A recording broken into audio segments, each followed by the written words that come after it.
సాధారణంగా మనం ఏదైనా ఒక ముఖ్య రోజు కానీ ముఖ్యమైన పండుగ గాని గురించి మాట్లాడుకునేటప్పుడు ఆ పండుగ వచ్చే ముందర మాట్లాడుకుంటాం. కాకపోతే ఆ పండుగ రోజు మనం మాట్లాడుకుంటాం. కానీ ఒక పండుగ అయిపోయాక ఆ పండుగ గురించి సాధారణంగా మాట్లాడుకోవడం జరగదు. ఎందుకంటే ఆ పండుగ అయిపోయి ఇంకో పండుగ ఎక్కడో వస్తుంటుంది.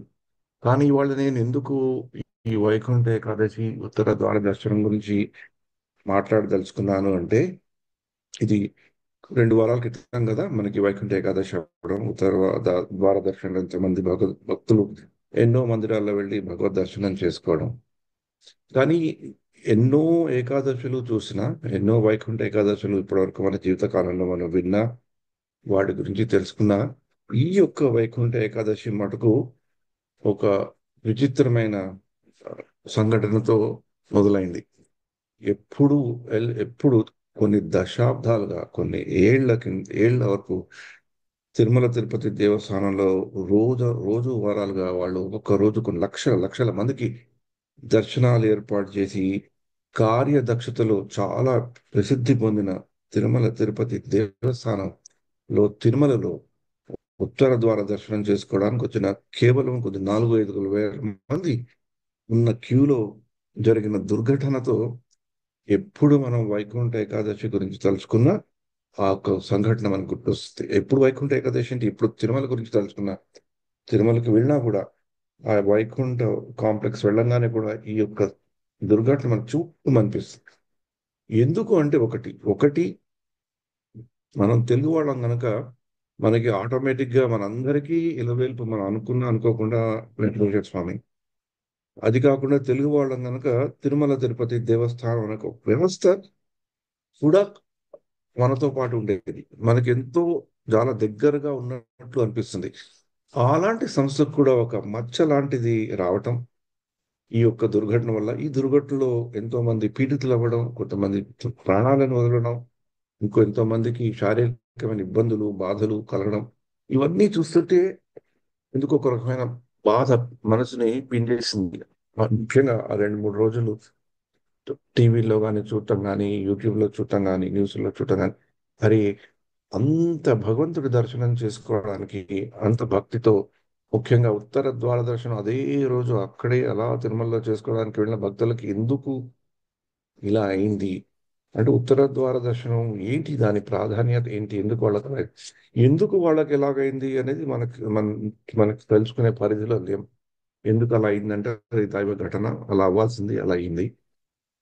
కానీ ఎవరైతే చనిపోయారో వాళ్ళ ఆత్మకు శాంతి కలగాలని, వాళ్ళు వెళ్ళిపోయినందుకు కలిగే వాళ్ళ కుటుంబ సభ్యులకు బాధితులైన వాళ్ళకి కూడా ఆత్మశాంతి కలిగి భగవంతుడు ఏదైనా శక్తిని ఇవ్వాలని ప్రార్థించడం ఒకటి ఎత్తు అయితే, ఆ ప్రార్థనలతో పాటు నేను ప్రార్థిస్తున్నా కూడా ఎందుకో నా మనసు కూడా బాగా కలత చెందింది. ఏమిటి ఈ వైపరీత్యం అని. అలా అలా నేను బాధపడుతున్న సమయంలో నాకెక్కడ దానికి ఆ ప్రశ్నకి ఏంటి ఉత్తర ద్వార దర్శనం కొన్ని చోట్ల చదువుతున్నా కూడా ఎందుకో తృప్తిగా లేదు. ఎందుకో మనసుకి పట్టట్లేదు అనమాట. అలాంటి తరుణంలో నాకు ఒక వాట్సాప్ మెసేజ్ ద్వారా ఒక ఆర్టికల్ పంపించారనమాట. ఆవిడ పేరు పద్మాసిని గారు. ఆవిడ అమెరికాలో ఉంటారు. అమెరికా వాస్తవ్యురాలు. ఆవిడ బాగా చదువుల్లోనూ చాలా ఉన్నత స్థాయిలోకి వెళ్ళి, తన ఉద్యోగ రీత్యా కూడా చాలా ఉన్నత స్థాయిలో ఉన్నా కూడా అవి ఒక అవరోధాలు కాకుండా వాటిని ఒక మాధ్యమంగా తీసుకొని ఆధ్యాత్మిక పరంగా కూడా చాలా ముందరికి వెళ్ళారనమాట. ఆవిడే శ్రీరంగ రామానుజ జియర్ త్రిదండి శ్రీమాన్ రంగ రామానుజ రంగ రామానుజయర్ గారి శిష్యురాలు. ఆయనని కాకినాడ జయం గారు కూడా అని అంటారు అనమాట. ఆ భక్తిలో బాగా ముందరికి వెళ్ళాలని ఆ ఆ ఆ ఉత్సాహం, తెలివితేటలు ఉన్న వ్యక్తి. రామాయణం మీద కూడా ఆవిడ చాలా ప్రసంగాలు ఇస్తుంటారు అనమాట. ఆవిడకి నాకు ఏమి సంబంధం అంటే, ఆవిడ మా పెద్దమ్మరాలు గారి మనవరాలు. మా అమ్మగారి తరఫున వాళ్ళు 11 మంది అన్నా చెల్లెళ్ళు. అంటే మీరు ఊహించుకోవచ్చు మేము ఎంతమంది కజిన్స్. ఆ కజిన్స్ యొక్క పిల్లలు చాలా పెద్ద సామ్రాజ్యం అది. కానీ అంతమంది ఉన్నా కూడా, అంతమందిలో కూడా ఎవరైనా ఆధ్యాత్మిక పరంగా బాగా ముందరికి వెళ్ళారా, ముందరికి వెళ్ళి ఇంకొకరిని ఎవరినైనా ప్రేరణ పొంది వాళ్ళలో పరివర్తన తీసుకురాగలుగుతున్నారంటే డెఫినెట్ గా మా అందరి కజిన్స్ యొక్క పిల్లల్లోనూ పద్మాసిని గారి పేరు డెఫినెట్ గా ముందరికి వస్తుంది. మనది టాపర్స్ అన్నమాట దాంట్లో. అదే ఆవిడే నాకు ఆ యొక్క ఆర్టికల్ పంపించారన్నమాట. ఆ ఆర్టికల్, ఆ వ్యాసం చదివాక నాకు ఎందుకో ఒక రకమైన ఉపశమనం కలిగింది. అంటే అప్పుడు నా ఉత్తర ద్వార దర్శనం అంటే ఏంటో తెలిసిందన్నమాట. అంటే కేవలం ఉత్తర ద్వార దర్శనం చేసుకోవాలంటే మనం తిరుమలకే వెళ్ళాలా? కానీ మన మనస్సుని ఎలా నియంత్రించుకొని మనం ఉన్న చోట మనం ఉత్తర ద్వార దర్శనం ఎలా చేసుకోగలుగుతాం? తిరుమలకి వెళ్ళొద్దు అని నేను చెప్పట్లేదు. వెళ్ళి నా మంచిదే, వెళ్తే ఇంకా మంచిది. వెళ్ళకుండా కూడా మనం ఉత్తర ద్వార దర్శనం చేసుకోవచ్చని ఆవిడ వ్యాసం ద్వారా నాకు తెలిసిందనమాట. అంటే నేను ఆవిడ ఆవిడ అంటుంటే నాకేదో పాడుగా ఉంది. ఇక్కడ వయసులో నాకంటే చాలా చిన్న వయసు ఆవిడది. అందుకని కానీ ఇది ఒక ఫార్మల్ ఫోరం కాబట్టి పద్మాసిని గారు అని చెప్తున్నాను అనమాట. నేను ఎందుకు పద్మాసిని గారు అని చెప్తున్నాను, ఎందుకు చెప్తున్నాను అంటే ఈ యొక్క సెషన్ రికార్డింగ్ నేను కూడా ఆవిడకి తప్పకుండా పంపిస్తాను. ఆవిడ అనుకోవచ్చు ఎందుకు నన్ను మీరు గారు గారు అంటున్నారని ఆవిడ అనొచ్చు కనుక నేను ముందరే ఆవిడకి చెప్తున్నాను అనమాట ఇది. అయితే ఈ ఈ యొక్క వ్యాసం ద్వారా నాలో కలిగిన బాధ కొంత మటుకు తప్పకుండా ఉపశమనం కలిగింది అని నేను చెప్పగలుగుతున్నాను. ఎందుకంటే నిజంగా కలిగింది. ఎందుకంటే ఆ వ్యాసాన్ని నేను 2, 3 సార్లు చదివాను. చదవాలనిపించింది. చదువుతుంటే ఇంకా చదవాలనిపించింది. ఎందుకంటే దాంట్లో చాలా మంచి విషయాలు ఉన్నాయి. అవన్నీ మీతో షేర్ చేసుకుందామని ఇక్కడికి నేను ముందరికి వచ్చాను అనమాట. కానీ ఆవిడ రాసిన వ్యాసాన్ని వ్యాసంలాగా చదవడం కాకుండా మధ్య మధ్యలో మనకి అంతర్జాతీయ కృష్ణ భావనామృతం ద్వారా తెలిసిన విషయాలను జోడించి చెప్పడం జరుగుతుంది. మీరు మీకు ఉత్తర ద్వార దర్శనం అంటే ఏంటి అనేది నిజంగా తెలుసుకోవాలి అనుకుంటే ఇప్పుడు నేను చెప్పేది మీరు శ్రద్ధతో వినవచ్చు. దాని మీద ఇంట్రెస్ట్ లేదు, కేవలం ఉత్తర ద్వార దర్శనం అంటే గుడికి వెళ్ళి ఓని అక్కడ దేవుడి దర్శనం చేసుకుని నేను ఉత్తర ద్వార దర్శనంలోంచి వెళ్ళాను కనుక నాకు భగవంతుడు నా జీవితం అనే పాస్పోర్ట్ లో వైకుంఠం అనే వీసా నాకు స్టాంప్ వేసేస్తారు, నాకు ఇంకేం పర్వాలేదు అనుకుంటే ఈ యొక్క వ్యాసము నచ్చదు, చెప్పే వాళ్ళు నచ్చరు, చెప్పే విధానం కూడా నచ్చదు. అది మీరు డిసైడ్ చేసుకోండి మీకు ఏది కావాలో అనేది. అంటే ఇప్పుడు మనకి ఫస్ట్ ఈ ఏకాదశి ఎప్పుడు వస్తుందని తెలుసుకోవాలి. ఒకటి మన సౌరమానం ప్రకారం అంటే సోలార్ జోడై చెప్తారు కదా. సౌరమానం ప్రకారం సూర్యుడు ధనస్సు అనే రాశిలో ప్రవేశించడమే ధనుర్మాసం. ఆ ధనుర్మాసాన్ని మనం తిరుప్పావై కూడా చదువుకుంటాం. ఆ ధనుర్మాసంలో వచ్చే శుక్లపక్ష ఏకాదశి నాడు వచ్చే ఏకాదశిని వైకుంఠ ఏకాదశి అంటారు. కొంతమంది ముక్కోటి ఏకాదశి కూడా అంటారు.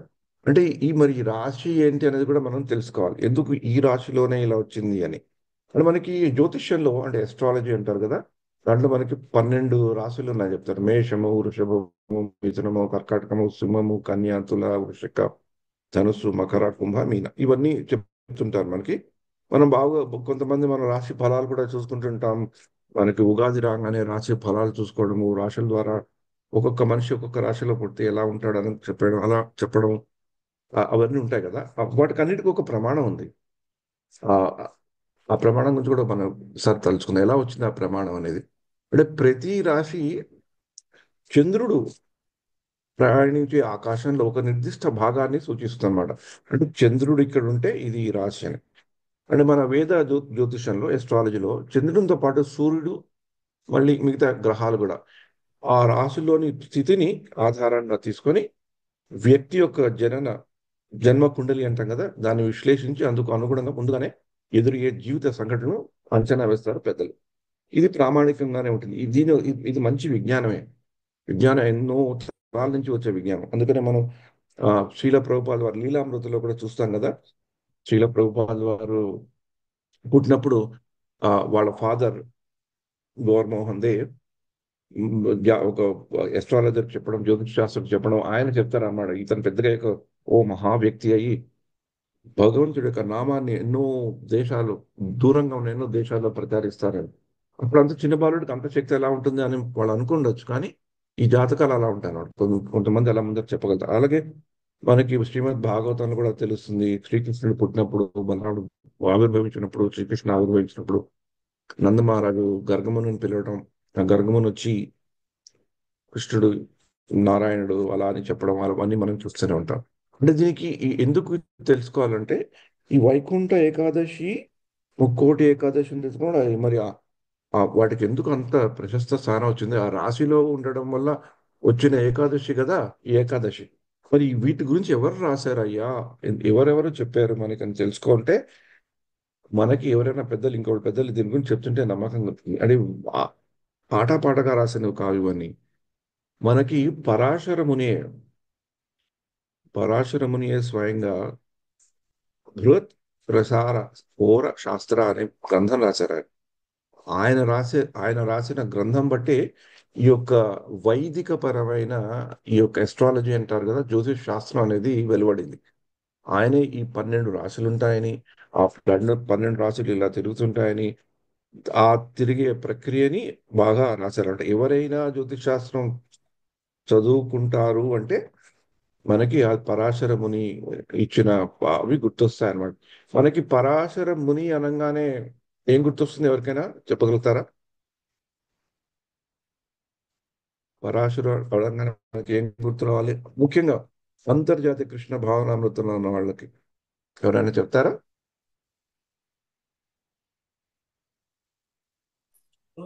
హరి కృష్ణ ప్రభు, వ్యాసదేవ్ వాళ్ళ నాన్నగారు ప్రభు.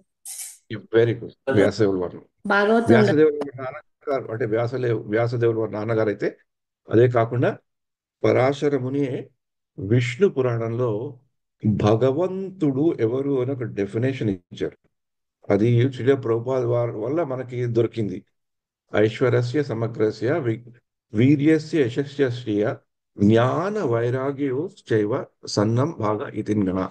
ఐశ్వర్యము, వీర్యము అన్ని సమగ్రం, యశస్సు, శ్రీ అంటే అందము, జ్ఞానము, వైరాగ్యం అన్ని సంపూర్ణంగా ఉన్న వ్యక్తి భగవంతుడు. ఆ భగవంతుడే కృష్ణుడు అని మనం తెలుసుకుంటాం. అది పరాశరుడు. అలాంటి పరాశరుడు కూడా ఆ భగవంతుడు అంటే నిర్వచనం చెప్పిన పరాశరుడు ఈ యొక్క వైదిక జ్యోతిష్ శాస్త్రాన్ని మొదలు పెట్టారన్నమాట. తర్వాత వరాహ మిహిర్ అనే ఇంకొక మహాపురుషుడు బృహత్ జాతకం, బృహత్ సంహిత అని చెప్పారు. అంటే ఆ ఎస్ట్రాలజీని, ఆ జ్యోతిష్ శాస్త్రాన్ని చూసి ప్రిడిక్టివ్ అంటే ఎలా దాన్ని ఈ యొక్క ఈ రాశులు అవన్నీ ఎలా కదులుతుంటాయో వాటిని జ్యోతిషర పరంగాను, ఒక మ్యాథమెటికల్ లెక్కల పరంగా కూడా ఆయన చెప్పారనమాట. అంటే తర్వాత గర్గముని గర్గ సంహితంలో ఈ యొక్క జ్యోతిష్ శాస్త్రం గురించి, ఈ రాశులు ఎలా ఉంటాయి, ఏ రాశులు ఎలా వస్తే ఉంటుంది, ఏ రాశుల్లో ఎలాంటి పర్వదినాలు వస్తాయని రాశారు. అంటే గర్గమునిలో మనకి గర్గ సంహిత అనేది మనం ప్రభుపాద వారి టీచింగ్స్ కూడా వింటుంటాం. గర్గ సంహితలో ముఖ్యంగా ఉండే సబ్జెక్ట్ మ్యాటర్ ఏంటంటే, ప్రధాన అంశాలు ఏంటంటే కృష్ణుడి యొక్క లీలలు కూడా భాగవతాలు ఎలా ఉన్నాయో గర్గ సంహితలో కూడా అలానే వస్తుంటాయి అన్నమాట. కానీ గర్గ ముని కేవలం జ్యోతిష్ శాస్త్రాన్ని ఒక జ్యోతిష్ శాస్త్రమే కాకుండా దానికి ఒక భక్తి భావ తత్వాన్ని పెట్టారనమాట. అది ఒక మామూలుగా కేవలము వీడి ఇలా పుడతాడు, వీడికి అలా అవుతుంది, వీడికి అలా అవుతామే కాకుండా ఆ జ్యోతిష్ శాస్త్రానికి, ఆ భగవత్ తత్వానికి చేసి ఆ రెండింటిని మేళవించి మంచి సమయము, చెడు సమయము ఏంటి మనం అంటుంటాం కదా. అంటే రాహుకాలము, కేతుకాలము, అంటే వర్జం కదా, వర్జము ఇవన్నీ కొందరు మరి ఇళ్లలో మరీ దారుణంగా చూస్తుంటారు, ఎక్స్ట్రీమ్కి వెళ్ళిపోతుంటారు. కానీ ఈ ఆస్పిషియస్ టైం ఏదైనా మంచి పని ఏదైనా చేయాలన్నప్పుడు మంచి రోజు చూసుకోవడం, మంచి పని చేయడం, ముఖ్యంగా మా పెళ్ళిళ్ళు కానీ, ఇళ్ళు కట్టుకోవడం కానీ, వాస్తు పూజలు కానీ చేసుకోవడం, ఇవన్నీ ఎక్కడి నుంచి వచ్చాయి మనకి అంటే గర్గ సంహిత నుంచి వచ్చాయి. తర్వాత ఇవన్నీ వస్తున్న తరుణంలో 16వ శతాబ్దంలో మంత్రేశ్వర్ అని చాలా పెద్ద అస్ట్రాలజరు, బాగా చదువుకున్న అతను, వేద శాస్త్రాలను చదువుకున్న అతను, అతను ఫల దీపికను రాశారు.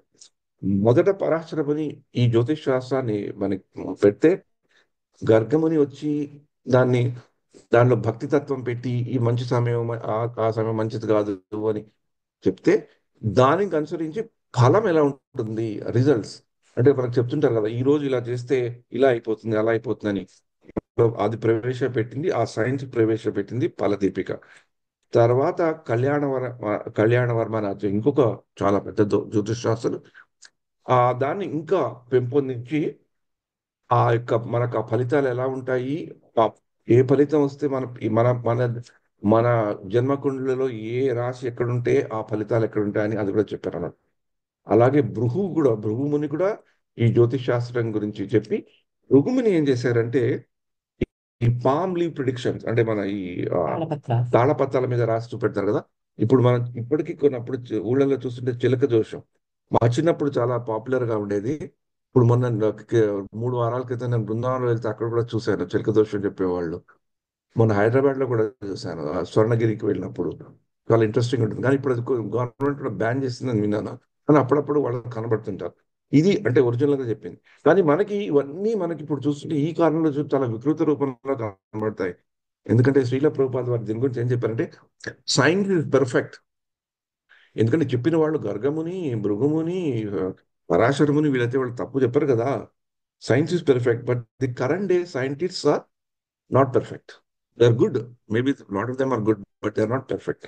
అందుకనే మనం ఇవన్నీ చూసుకున్నప్పుడు కొంచెం దాంట్లో ఉండే తత్వాన్ని తెలుసుకోవాలి. కానీ ఈ ఈ రాశిలో వచ్చినది ఏకాదశి, వైకుంఠ ఏకాదశి, ముక్కోటి ఏకాదశి, బ్రింగ్ అని అదే రోజు అలా చెప్పారు, అదే సమయంలో వైకుంఠ ద్వారంలో నుంచి వెళ్ళిపోతే టింగ్ టింగ్ టింగ్ టింగ్ అని వెళ్ళిపోతే మనకి వైకుంఠం వెళ్ళడానికి వీసా దొరుకుతుంది అనుకోవడం అనేది తప్పు. ఎందుకంటే ఆ సైన్స్, పర్ఫెక్ట్ అయిన సైన్స్ నుంచి వచ్చిన సైంటిస్టులు ఈ కలియుగ కాలం ఉన్నారు, కొంచెం ఎక్కడో గడబడేది. అలాగే మనకి కేవలం మన పరంపరలోనే కాదు, ఆ, ఈ యొక్క విదేశీయులు, పాశ్చాత్య దేశ విదేశీయులు కూడా వీటి మీద చాలా ఇంట్రెస్ట్ చూపెట్టి ఎన్నో పుస్తకాలు రాశారు. దాంట్లో బాగా చాలా ప్రాచుర్యంలో పుస్తకం లిండా గుడ్ మ్యాన్ అని ఒక ఆవిడ ఉండేవాళ్ళు. ఆవిడ ఈ జుడాయిక్ సైన్స్ మీద చాలా చాలా పుస్తకాలు రాశారు, చాలా ప్రాచుర్యం. అది మేము కాలేజీలో ఉన్నప్పుడు బాగా చదువుకుంటుండేవాళ్ళం. అంటే అది చదువుకుంటే ఎంత ఇంప్రెషన్ పడిపోతుందంటే, ఓ వీడు కన్య రాశికి చెందినవాడా, వీడు ఇట్లా ఉంటాడని అలా అని తలచేసుకోవడం. వాడి గురించి ఏదో మనకి తెలిసింది తెలియంది అన్ని కూడా మనకి తెలిసినట్లు మనం అనుకుంటాం. అంత బాగా రాశారు ఆవిడ. అలా ఎంతో మంది రాశారు. అయితే వీళ్ళన్నింటినీ పక్కన పెడితే, అంటే వైకుంఠ ఏకాదశి మామూలు ఏకాదశి కాదు. ఈ వైకుంఠ ఏకాదశి శుక్ల పక్షంలో వచ్చే ధనుర్మాసంలో వచ్చే ఏకాదశి. ధనుర్మాసం అంటే చంద్రుడు ఒక రకంగా ఒక దీంట్లో ఒక స్థితిలో ఉండడం వల్ల ఆయన ప్రాణంలో వచ్చే మాసం ధనుర్మాసం. చంద్రుడు సూర్యుడు కామన్, ఇది ఏమైనా సూర్యుడు అది సోలార్ చూసాడు అంటారు, సూర్యుడు రెండు దీంట్లో ఉంటాయి. మామూలుగా ఈ సౌరమానం ప్రకారం చూస్తే సూర్యుడు తన గతిని మారుస్తాడు, కానీ చంద్రుడు ఉండే పొజిషన్తో ఎక్కువ బేస్ అయ్యేది ఎస్ట్రాలజీ. ఓకే. సో ఎందుకు ఇది చెప్తున్నా అంటే దానికి ఒక ఒక ఒక ప్రస్థానం ఉందన్నమాట. దానికి ఒక నేపథ్యం ఉంది. కానీ ఆ నేపథ్యాన్ని ఎలా తీసుకోవాలనేది ఇప్పుడు మనం మాట్లాడుకునే విషయం. అంటే అన్ని ఏకాదశులు మన పర్వదినాలే, కానీ ఆ ఆ ధనుర్మాసంలో 2 ఏకాదశులు ఉంటాయి. ఆ ధనుర్మాసంలో వచ్చే ఈ ప్రత్యేక ఏకాదశిని వైకుంఠ ఏకాదశి అని అన్నారు అన్నమాట. ఎందుకు? సూర్యుడు ఉత్తర దిశగా ప్రయాణించడం మొదలు పెడతాడు ధనుర్మాసంలో వచ్చేది అని వైకుంఠ ఏకాదశిని దానికి పెట్టారు. అంటే ఇది ఆబ్వియస్ గా చాలా పవిత్రమైన రోజు. ఆ రోజునే ఎందుకు వైకుంఠ ఏకాదశి అని చెప్పారయ్యా అంటే, ఆ రోజట ముక్కోటి దేవతలు ఉన్నారు కదా, వాళ్ళందరూ కూడా భగవంతుని కొలుచుకోవడానికి, భగవంతుని చుట్టానికి వస్తారట వైకుంఠానికి. వాళ్ళ వాళ్ళ పదవులు కొంచెం వాళ్ళు డెలిగేట్ చేసి ఎవరైనా చేసుకోండి అని చెప్పి భగవంతుని చూడడానికి ఆ రోజు వస్తారు కనుక దేవతలందరూ వైకుంఠానికి వస్తారు కదా. ఆబ్వియస్ గా రోజు ఉండేది వైకుంఠం ప్రతి క్షణం పరమక్షణం అయితే ఆ రోజు ఇంకా ముఖ్యం, ఎందుకంటే చాలా మంది ఆ రోజు వస్తారు కాబట్టి దాన్ని ముక్కోటి ఏకాదశి అని చెప్పారు.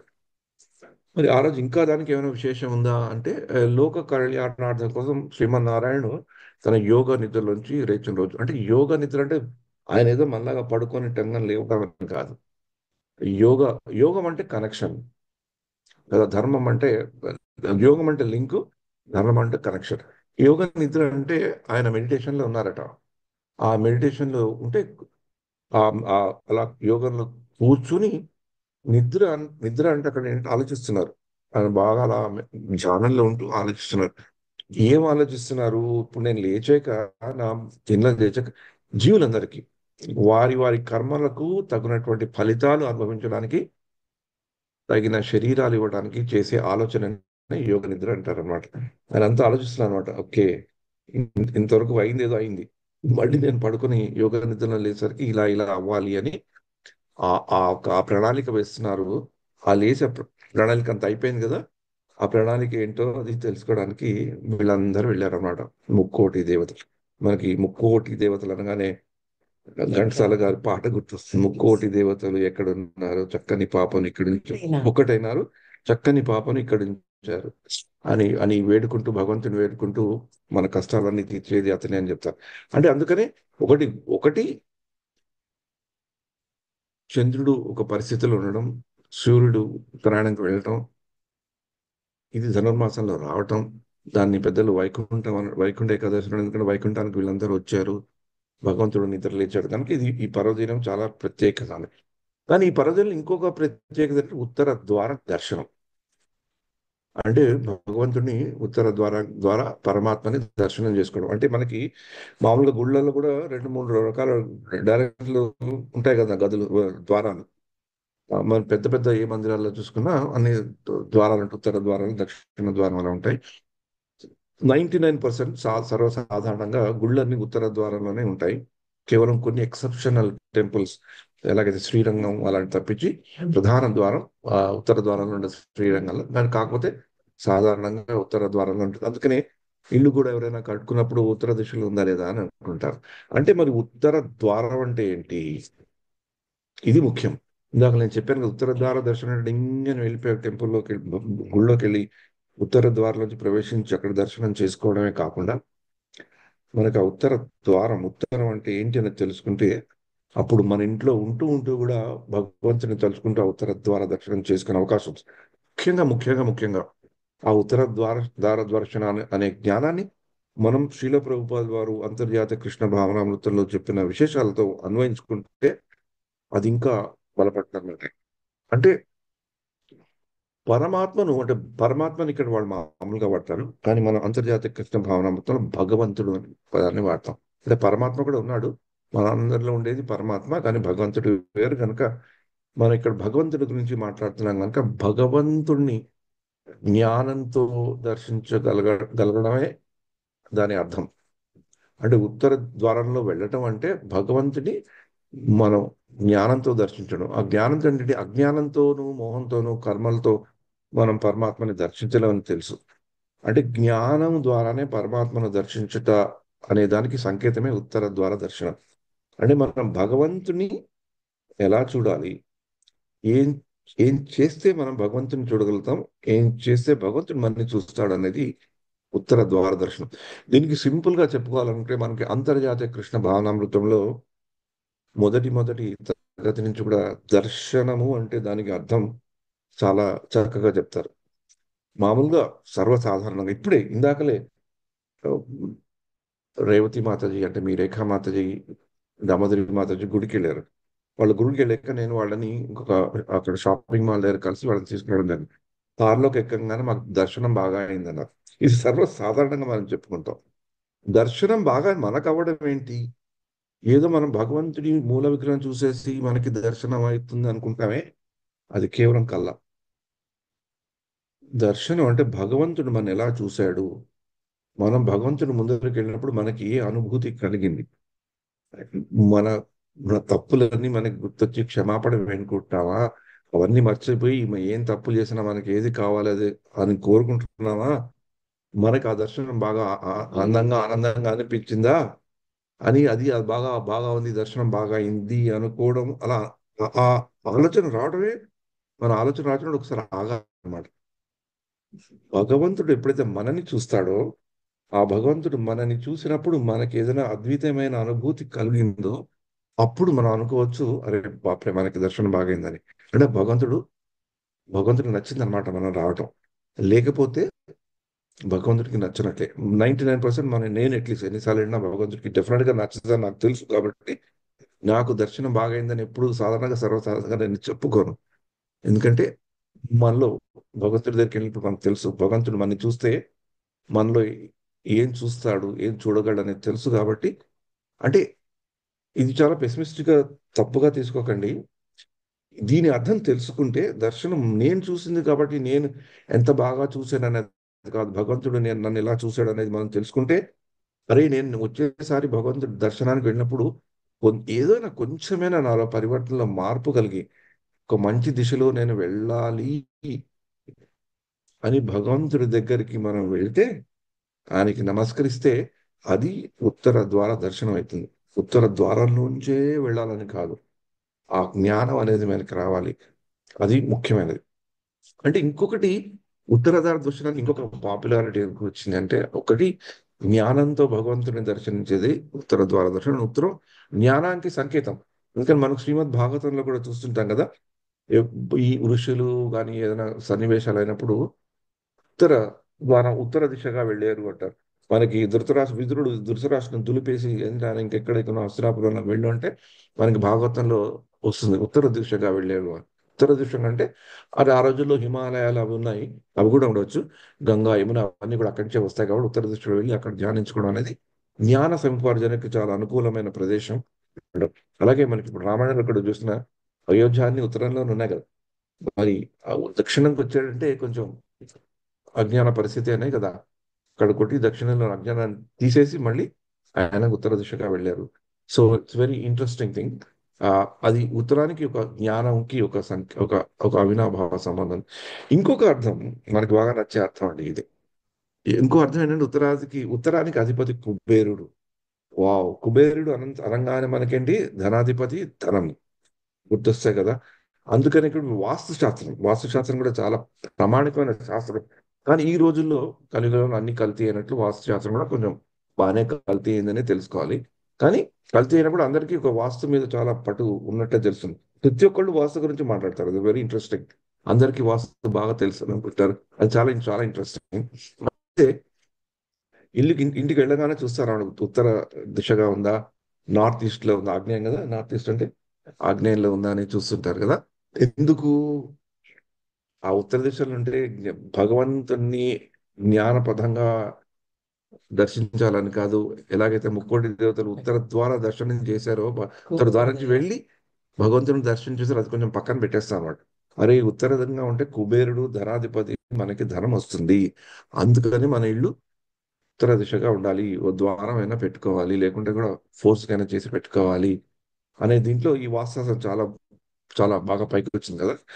కానీ అక్కడ వాస్తు శాస్త్రంలో కూడా ఉత్తర దిశంగా ఇల్లు కట్టుకున్నాడు అంటే వాడికి ధనం కాదు కావాల్సింది, భౌతికమైన ధనం కాదు, వాడికి జ్ఞానం అనే ధనం ఉంటుంది ఆ ఇంట్లో ఉన్న వాళ్ళకి.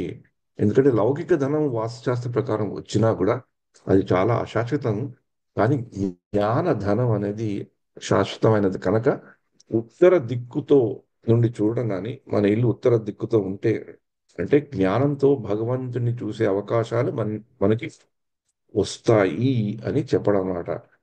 అంటే ఉత్తర ద్వారం అంటే అర్థం, మరో అర్థం జ్ఞానం. అంటే జ్ఞానం వస్తే ఏమైతుంది, మనకి భవబంధాల నుంచి మనం తొలగి భగవంతుడి దగ్గరికి వెళ్ళడానికి ఒక మార్గం మనమే సృష్టించుకుంటాం. అది ఉత్తర మార్గం అవచ్చు, పశ్చిమ మార్గం అవచ్చు, దక్షిణ మార్గం అవచ్చు, ఆ మార్గాలతో పని లేదు. అది భగవత్ మార్గం. అన్ని మార్గాలకి అతీతమైన మార్గం అని ఆ మార్గం. అంటే ఆ జ్ఞానంతో భగవంతుని చూడగలిగేదే ఉత్తర ద్వార దర్శనం. అంతర్జాతీయ కృష్ణ భావనామృతంలో శ్రీల ప్రభుపాదుల వారు ఎంతో శ్రమపడి ఎన్నో పుస్తకాలు, ఎన్నో వేల లక్షల పేజీల ప్రసంగాలు ఆయన రాశారు అంటే, ఆ జ్ఞానాన్ని, భక్తితో కూడిన జ్ఞానాన్ని మనకు అందించడానికే రాశారు కదా. అంటే శ్రీల ప్రభుపాదుల వారు రచించిన ప్రతి ఒక్క భాషాన్ని మనం తలుచుకున్నప్పుడు, దాని గురించి చదువుకుంటున్నప్పుడు మనకి కూడా ఎక్కడో అక్కడ భగవంతుడితో సంబంధం ఏర్పడి, మనకి కూడా ఆ ఉత్తర ద్వార దర్శన కవాటాలు తెరుచుకుంటున్న ఆయన భావన మనకు కలిగి, అదే చిత్తశుద్ధితో మనం ఆయన చెప్పిన విషయాలను తలుచుకుంటే మనకి ఆ జ్ఞానంతో పాటు ఉండే భక్తి వస్తుంది. దానికి ఎక్కడో అక్కడ మనకి ఒక ఆచార్యుడు, ఒక అనుగ్రహం కావాలి. ఆచార్యుడు అంటే ఒక ఆధ్యాత్మిక ఆచార్య కావచ్చు. ఎలాగైతే పద్మాసిని గారు నాకు ఒక ఆచార్య రూపంలో వచ్చి నా మనస్సు కలతగా ఉంటే ఆ ఉత్తర ద్వార దర్శనం ఏంటి అని నేను కలత చెందుతూ ఉంటే ఆవిడ ఒక ఆచార్య రూపంలో వచ్చి నాకు ఆ ఉత్తర ద్వార దర్శనం గురించి వ్యాసం రాయటం, నేను అది మీకు చెప్పటం జరిగింది. ఈ మధ్య కాలంలో నేను ఒక రాధేశ్యాం ప్రభు గారి ప్రసంగం ఏంటంటే ఈ ఆచారాల గురించి చాలా చక్కటి విషయం చెప్పారు. చెప్పావా? ఓకే, నువ్వు చెప్పావా? ఓకే. అంటే అని క్లాస్ అంటే ఎలాగైతే చెట్టుకి వేళ్ళకి నీళ్లు పోసే చెట్టు అంతా బాగా వృద్ధి చేస్తుంది అనుకుంటాం కదా, అలాగైతే అలా అలా పోయాలనుకుంటే చెట్టుని పెగిలించి మళ్ళీ చెట్టుని నీళ్లు పోసి మళ్ళీ చెట్టుని గుర్తులా పెట్టేయచ్చు కదా. అలా చేస్తే చెట్టు బతుకుతుందా? చెట్టు చచ్చిపోతుంది. చెట్టుకి దేనికి నీళ్లు కావాలి? వేళ్ళకి నీళ్లు కావాలి. కానీ మనకి వేళ్ళు అందుబాటులో ఉంటాయా? ఉండవు. మన భక్తి అనేది మనం ముందుకి పెంపొందించుకోవాలి అంటే ఆ భక్తికి ఉండే వేళ్ళు మూలాలకి మనం నీళ్లు పోయాలి. భక్తికి భక్తి అనే చెట్టుకి భక్తి అనే మూలంతోనే చేయాలి. ఇలాగైతే ఉపాయం ఒకటే అనుకుంటాం. అలా పోయడానికి చెట్టు నిలబడాలి కదా. నిలబడాలంటే చెట్టు చుట్టూ మట్టి ఉండాలి. ఆ మట్టి ఉంటుంది. సాధారణంగా మట్టిని గట్టిగా పెట్టుకుంటే చెట్టు బాగా ఉంటుంది. మరి ఆ మట్టి మట్టి మట్టి మీద ఏం చేస్తాం? మనం నీళ్లు పోస్తాం, అంతే కదా. మనం పోసే సేవ, నీళ్లు పోయడం అంటే ఆ సేవ. మన సేవలని మన చిత్తశుద్ధితో మనం చేసే సేవల్ని, మనం భగవంతుని చేసే ప్రార్థనలనండి, సేవనండి, మన మన మనం కో మన మన మన అడిగే కోరికలు, ఇవన్నిటిని ఆ మట్టి ఏం చేస్తుంది? ఒక ఆచార్య రూపంగా వచ్చి చెట్టుని బాగా గట్టిగా పట్టి ఉన్న ఆ మట్టి మనం చేసుకునే ఫిల్టర్ చేస్తుంది అనమాట. ఏంటి ఎక్కడ వెళ్ళాలి అనేది వెళ్ళి ఆ వేళ్ళకి ఇస్తుంది కనుక మన భక్తి ఇంకా ఇంకా ముందరికి వెళ్తుంది. అంటే ఆచార దాంతో ఉంటుంది. ఆచార్యుడు ఒక మట్టిలాగా చెప్పడితే మనం చేసేది, మనం అడిగేవి, అడగబోయేవి, మనకు కావాల్సుకున్నవి, మనం చేయవలసిన సేవలన్నీ ఒక నీళ్ళైతే ఆ భక్తి ఆ భక్తిని బాగా పెంపొందడానికి వేళ్ళు మనకి సాధనాల కింద అయితే అన్నమాట. అలాగే ఈ జ్ఞానం వల్ల వచ్చే భక్తితో భగవంతుని ఎప్పుడైతే దర్శనం చేసుకుంటామో అది యాక్చువల్లీ ఉత్తర ద్వార దర్శనం. ఎందుకంటే ఉత్తరము అంటే అది జ్ఞానానికి సంకేతం. అది కాబట్టి ఈ జ్ఞానాన్ని దృష్టిలో పెట్టుకొని జ్ఞానంతో పాటే జ్ఞాన రూపిణిగా జ్ఞాన వృద్ధి పొందడానికి భగవంతుని దర్శించాలనే సంకేతాన్ని ఉత్తర ద్వార దర్శనంలో మనకు ఋషులు సూచించారు. అది దీని యొక్క మూలమైన సిద్ధాంతం. అందుకని మనకి జ్ఞానము అనగానే భగవద్గీతలో 4వ అధ్యాయం పేరు ఆధ్యాత్మిక జ్ఞానం, ట్రాన్సెండెంటల్ నాలెడ్జ్ కదా. 4వ అధ్యాయం పేరు. దాంట్లో మనకి ముఖ్యంగా 4వ అధ్యాయంలో 34వ శ్లోకం చాలా ముఖ్య శ్లోకం. ఎలాగైతే పద్మాసిని గారి దగ్గర నేను లేకపోయినా కూడా ఆవిడ నా దగ్గరికి వచ్చి నాకు ఏదైనా ఈ యొక్క మెసేజ్ పెట్టడం, ఆ మెసేజ్ చదువుకొని మీకు చెప్పడం ఎలాగైందో, పూర్వం రోజుల్లో జ్ఞానం సంపాదించుకునే వాళ్ళు జ్ఞానవంతుడి దగ్గరికి వెళ్ళేవాళ్ళు. ఇది చాలా మనకి బాగా భగవద్గీతలో వచ్చేది. 4వ అధ్యాయంలో 34వ శ్లోకం. తద్విద్ధి ప్రణిపాతేన పరిప్రశ్నేన సేవయా ఉపదేక్షంతి తే జ్ఞానం జ్ఞానినస్తత్వదర్శినః. గురువు దగ్గరికి వెళ్ళి సత్యము తెలుసుకోవడానికి ప్రయత్నించు. వినయముతో ఆయన దగ్గర విచారణ చేసి ఆయనకు సేవ చేయవలసింది. ఆత్మదర్శులు తత్వదర్శనం చేసిన కారణంగా నీకు జ్ఞానమును ఉపదేశిస్తారు.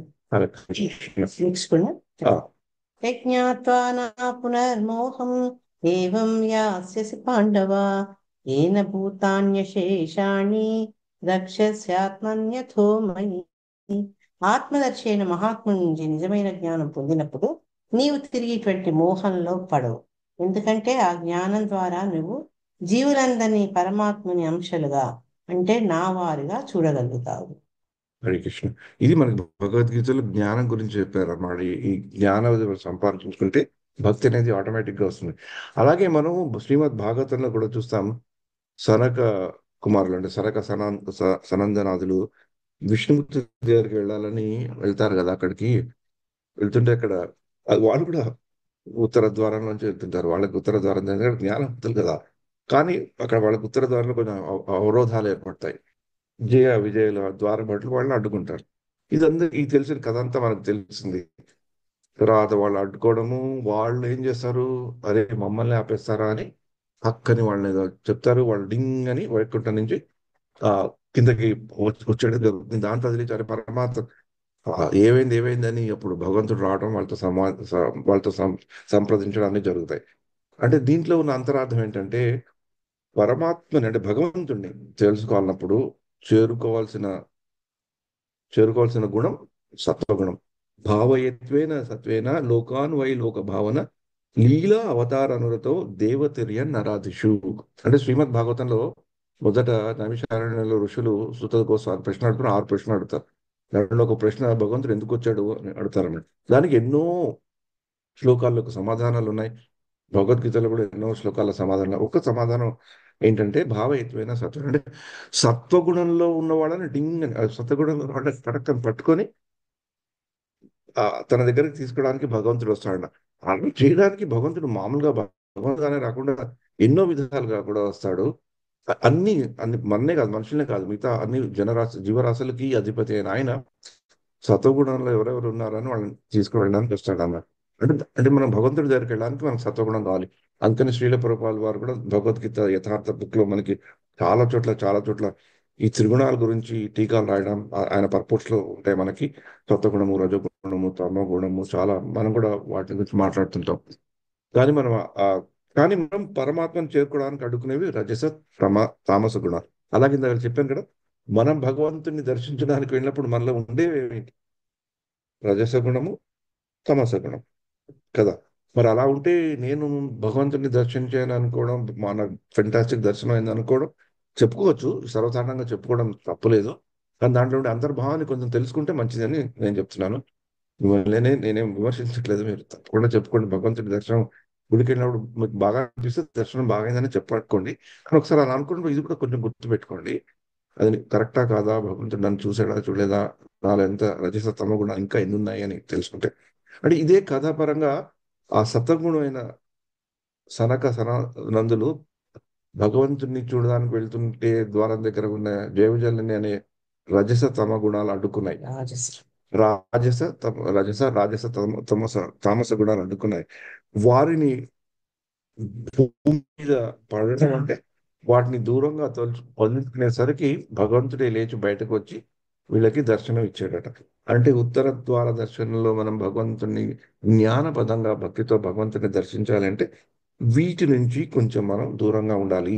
అంటే మనకి భక్తి ప్రక్రియలో అంతర్జాతీయ కృష్ణ భావనామృతంలో ఇస్కాన్లో చేసే చాలా విషయాల్లో కూడా వీటి గురించి రా రజస్తమస్ గుణాల నుంచి ఎలా బయటపడాలి అనే దాని గురించి మనం చేసే చాలా వాటిలో ఉంటాయి కదా.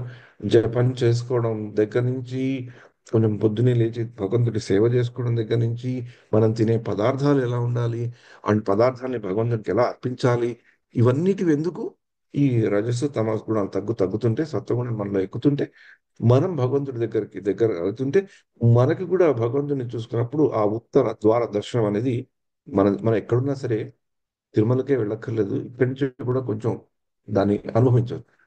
ముఖ్యంగా అలా అనుభవించు తిరుమల దగ్గరికి యాక్చువల్గా వెళ్ళి చూస్తే ఇంకా అది చాలా బాగా చూసినట్లు, ఇంకా బాగా ఉన్నట్లు. కానీ ఇవి తగ్గించకుండా ఎన్నిసార్లు మనం ఉత్తర ద్వార దర్శనం ఎన్ని రికమెండేషన్స్ వెళ్ళినా కూడా మనం వెళ్తాం వస్తాం కానీ మనకేం కాదు. అంటే అంటే మనకి ఏకాదశి రోజు పొద్దునే దేవాలయాలకు వెళ్తుంటారు చాలా మంది. ఆ ఆ రోజుల్లో ముఖ్యంగా ఈ వైకుంఠ ఏకాదశి రోజుల్లో దేవాలయాలు విపరీతమైన తొక్సలాట, గొడవ, డొనేషన్లు ఇచ్చామంటూ, రికమెండేషన్లు ఇచ్చామంటూ ఏదో రకంగా ఆ ద్వారం నుంచి వెళ్ళి స్వామిని దర్శించాలి అనుకుంటాం. అది ఎక్కడో మనలో అది బాగా భారతీయ దేశంలో చాలా ఎక్కువ ఇది. ఏదో రికమెండేషన్ తెలపండి. ఇప్పుడే ఇందాకలు కూడా నేను మాట్లాడుతుంటే ఎవరో ఒక మాతాజీ చెప్పిందని చెప్పారు. అదే నేను కుంభమేళాకి వెళ్ళాలనుకుంటున్నాను, నేను ఏదో రికమెండేషన్ తీసుకోవాలని ట్రై చేస్తున్నాను. కానీ రికమెండేషన్ తీసుకుని వెళ్ళొచ్చు, ఎందుకంటే మనకి మామూలుగా వెళ్ళే పరిస్థితి కాదు కదా. అక్కడ కొన్ని వేల లక్షల కోట్ల మంది వస్తున్నారు, మనకి ఏది తెలియని పరిస్థితుల్లో ఎవరినో ఒకరిని తెలుసుకొని వెళ్ళడం మంచిదే. కానీ వెళ్ళటం ముఖ్యం కానీ ఆ వెళ్ళాలలో ఉండే భావన ముఖ్యం కానీ నేను రికమెండేషన్ సంపాదించుకోగలుగుతున్నాను, ఆ రికమెండేషన్తో నేను వెళ్ళగలుగుతున్నాను అని భావన ఉందే అక్కడ గడపడైపోతుంది అనమాట హోల్ థింగ్ మనకి. అది మనం అంటే రికమెండేషన్ తో ఏదో రకంగా ద్వారా నుంచి వెళ్ళి స్వామిని దర్శనం చేసుకోవాలి అనుకుంటామే, అది కాదు చేయవలసిందని పెద్దలు మనకి చెప్తున్నారు. అంటే మనం వెళ్ళవలసిన దారి ఈ ఉత్తర ద్వారాలు కాదు. ఎలాగైతే సనక సనందులు వెళ్ళిన అసలైనది ద్వారం ఉత్తర ద్వారం. అంటే వాళ్ళు రజస్సు తమస్సును పక్కన పెట్టి సత్వగుణాంతో వాళ్ళు భగవంతుని వెళ్ళారు. అంటే దీనికి మామూలుగా సంస్కృతంలో కానీ తెలుగులో కానీ అర్థం చేసుకున్నా కానీ సిమాంటిక్స్ అంటారు కదా, ఈ భాషను అర్థం చేసుకున్నప్పుడు పదాలని విడిది చెప్తారు. ఎలాగైతే నమస్తే అని చెప్తే నా అమాస్తే, ఎవరికైనా మనం నమస్తే పెడితే నాది కాదు, ఇది అంతా నీదే, నా నాది కాదు, మా నా మా ఇది నాది కాదు, స్టే అయ్యా అది నీదంతా నీదిరా అంటే మనం ఎవరైనా ఇంటికి వచ్చిన నమస్తే పెడితే ఈ ఇల్లు నాది కాదు అంతా నీదే నాయనా, నువ్వు ఒక అతిథివి, నువ్వు వచ్చి నువ్వు ఏదైనా చేసుకో అని. అందుకని మన మన అంతర్జాతీయ కృష్ణ భావనలో మనం నమస్తే పెట్టం, ఎక్కువ హరే కృష్ణ అని చెప్పి ఊరుకుంటాం అన్నమాట. ఎందుకంటే భయం, వాడు ఏమైనా వచ్చి ఏదైనా చేసేస్తాడు మన ఇంట్లో. కానీ ఉత్తర అంటే ఉత్తర, ఉత్తర అంటే రెండు పదాల మేళం ఇస్తే ఏది ఉత్తర, అది గుర్తుపెట్టుకోవాలి. ఉత్ అనేది గొప్పది అని అర్థం అన్నాడు, అంటే మామూలుగా గొప్పది కాదు, ఉత్కృష్టమైనది, ఉత్తమమైనది. అంటే మామూలుగా ఉండదు, మామూలుగా ఉంటుంది. మనకి ఇంగ్లీష్లో చెప్తారు కదా, గుడ్ బెటర్ బెస్ట్, అన్నీ మంచివే. గుడ్ అంటే మంచిలో ఇంకా మంచి, బెటర్ ఇంకా మంచిది, బెస్ట్. మామూలుగా ఇంట్లో మామూలుగా వండితే ఒకప్పుడు మామూలు నార్మల్ మూడ్గా ఉండి ఇంట్లో మన మాతాజీస్ కానీ భార్యలు ఎవరైనా కొడితే గుడ్డుగా ఉంటుంది. కానీ వాళ్ళకి మన మీద కొంచెం ఇంకా ప్రేమ వచ్చి ఇంకొంచెం వీళ్ళకి ఏదో చేయాలంటే బెటర్ ఉంటుంది. కానీ ఆ రోజు ఇంకా చాలా వీళ్ళకి, భర్తకి కానీ పిల్లలకి కానీ నాకు కానీ చాలా బాగా చేసుకోవాలి, భగవంతుడికి అర్పించాలి ఈ భోగం అని ఆ భావన ఉంటుంది. ముఖ్యంగా మనకి ఈ పెద్ద పెద్ద ప్రోగ్రామ్స్ అయినప్పుడు, శ్రీరామనవమి అనండి, ఈ జన్మాష్టమి అనండి, అప్పుడు వాళ్ళలో చేసే భావనే వేరేగా ఉంటుంది. ఇది మామూలు రోజులుగా కాకుండా ఇంకా బాగుండాలి. మనకి ఈ మధ్యన ధనుర్మాసం చూసుకొని తిరుపాల పొంగలి బాగా చేయాలి, బాగా చేయాలి. అది గుడ్ కాదు, బెటర్ కాదు, బెస్ట్. అంటే మనకి తోచినంత బెస్ట్ చేయడానికి. ఉత్ అంటే దానికది గొప్పది, ఉత్కృష్టమైనది. గుడ్డు, బెటర్, బెస్ట్. ఆ బెస్ట్ లో బెస్ట్ అనేది ఉత్ దానికి సంబంధం అవుతుంది అనమాట.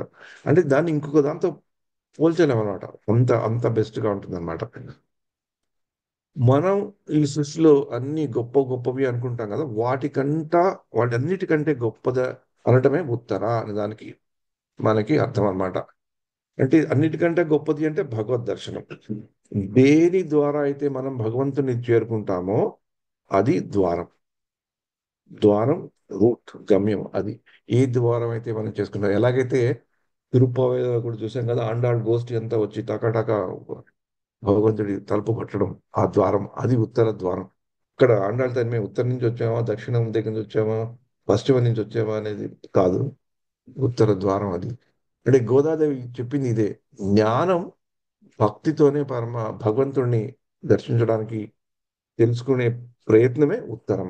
మనకి ఉత్తరము అని రాగానే ఉత్తర అంటే అతి అతి ఉత్తమమైన ద్వారము, అతి ఉత్తమమైన మార్గము ని మనం పట్టుకోవడము. అందుకని ఇళ్లలో కూడా ఉత్తర దిశగా ఉండే ఇళ్ళు చాలా దానికి ప్రాధాన్యత ఇస్తారు. ఇప్పుడు ఈ కాలంలో అయితే చాలా చాలా ప్రాధాన్యత ఇస్తారు. ఒక ప్రాధాన్యత ఈ జ్ఞానం అనేది వస్తుంది, భక్తి కూడా బాగుంటుంది అలాంటి ఇళ్లలో. భక్తి చేసుకోవాలని అనిపిస్తుంది, మంచి కార్యాలు అవుతాయి, అలాగే పైసలు ధనం కూడా వస్తుంది అని కూడా అనే సూచనతోనే ఆ ఉత్తరంగా ఉండే ఇళ్ళకి చాలా విలువ కూడా ఉంటుంది. అంటే పరమాత్మను చూడాలంటే భక్తి జ్ఞానం అనే తలుపులు తెరుచుకోవాలి. ఉత్తరం అనేది అన్నిటికంటే గొప్పది. అంటే పరమాత్మని చూడాలి, భగవంతుని చూడాలి అనే భక్తి ఉంటే ఆ భక్తిని మనం ఎలా ఉపయోగించుకుంటాం అంటే మన జ్ఞానం ద్వారా ఉపయోగించుకుంటాం. ఆ జ్ఞానమే ఉత్తరము. అంటే సమయంతో పాటు వాతావరణంలో బాగా చలిగా ఉంటుంది ఎప్పుడు ఈ ధనుర్మాసంలో. అందుకని అప్పుడు సూర్యుడు కూడా, సూర్య భగవానుడి దగ్గర రేవతి మాతాజీ చెప్పినట్లు ఈ ఈ ఈ యొక్క వైకుంఠ ఏకాదశికి సూర్యుడికి కూడా చాలా అవినాభావ సంబంధం ఉంది. ఆయన ఉత్తరాయణంలోకి ప్రవేశిస్తారు, అంటే ఉత్తర దిశగా ఉంటారంటే సూర్యుడు అంటే ఇది వరకు కంటే కూడా మనకు గొప్పగా కనబడతాడు. అంటే సూర్యుడు అనగానే మనకేంటి, ఓం అజ్ఞానతిమిరాంధస్య జ్ఞానాంజన శాలకయ చక్షుర్ ఉన్మిళితమైన తస్మై శ్రీ గురువే నమః. అక్కడ కూడా చీకటి, ఆ చీకటిని తొలగించేది ఎవరు? గురువు. ఎలా తొలగిస్తుంటాడు?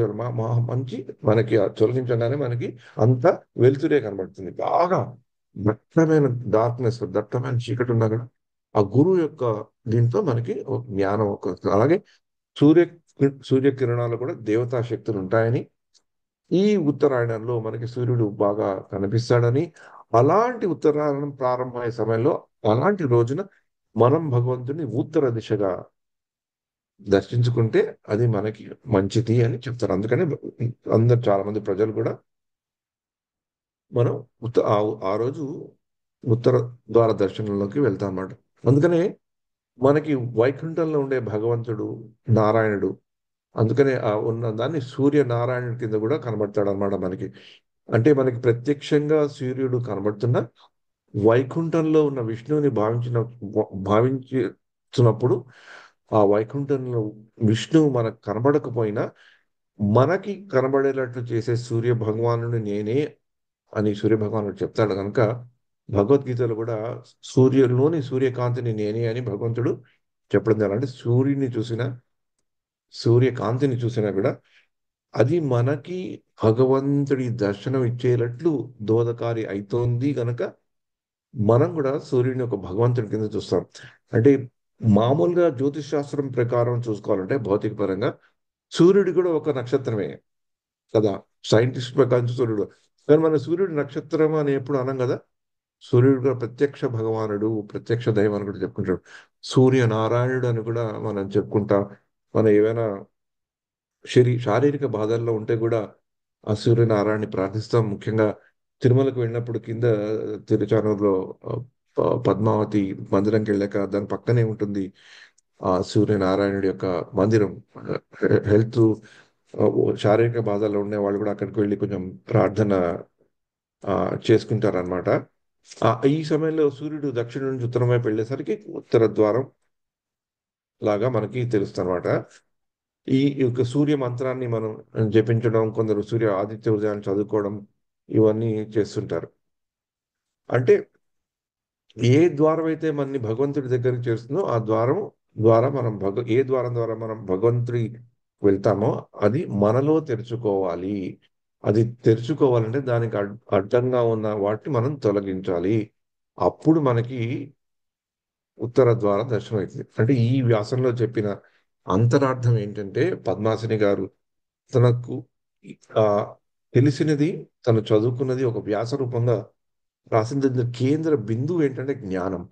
ఆ జ్ఞానాన్ని మనం భక్తిని పెంపొందించుకోవడానికి మనం ఉపయోగించుకుంటే ఇప్పుడు మనకి ఉత్తర ద్వార దర్శనం అయ్యే అవకాశం, నిజంగా ఉత్తర ద్వార అయ్యే అవకాశం ఉంది.